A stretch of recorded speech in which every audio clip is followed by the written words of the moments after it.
What ordinary families ate in colonial America?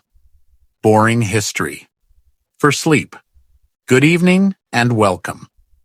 Tonight we'll quietly step into the kitchens of colonial America, where every meal was shaped by the seasons, hard work, and whatever nature could provide.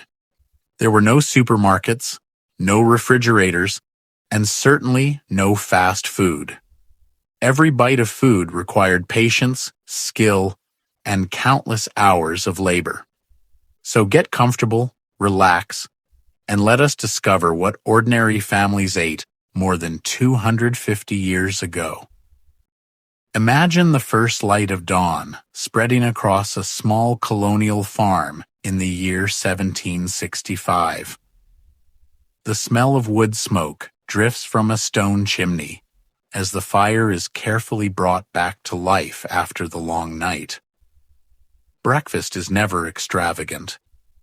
Most families begin the day with a warm bowl of cornmeal porridge, slowly cooked over the fireplace. Corn is one of the most important crops in colonial America, making it a daily part of life. Alongside the porridge, there may be coarse brown bread, baked from rye or wheat, depending on the family's harvest. Fresh butter is a luxury for some, while others simply dip their bread into milk or eat it plain. If the family owns chickens, breakfast might include fresh eggs gathered only moments before.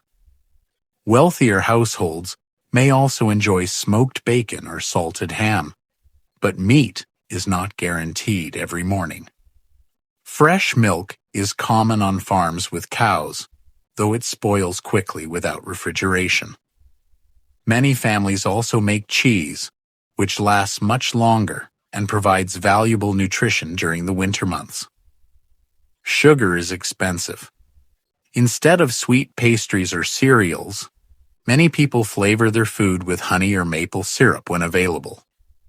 By midday, everyone has already spent hours working in the fields, tending animals, or caring for the home.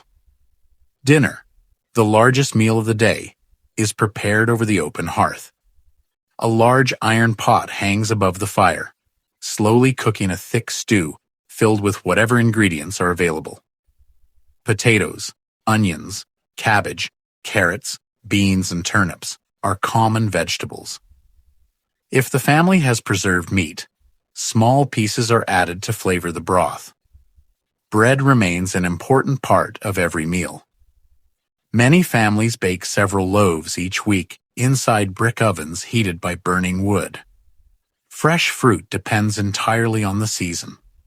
Apples are among the most common fruits, eaten fresh, dried for winter, or baked into simple pies.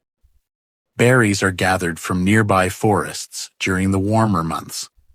In coastal colonies, fish often replaces meat. Cod, herring, oysters, and clams provide affordable sources of protein for many families living near rivers and the Atlantic coast. As evening approaches, supper is usually lighter than dinner. Leftover stew, bread, cheese, or a small bowl of porridge often ends the day. Nothing is wasted. Every crumb of bread, every vegetable peel useful for soup, and every preserved piece of meat is carefully saved. Food is precious because every harvest depends on weather, hard work, and a little bit of luck. Compared to modern kitchens filled with endless choices, the meals of colonial America seem remarkably simple.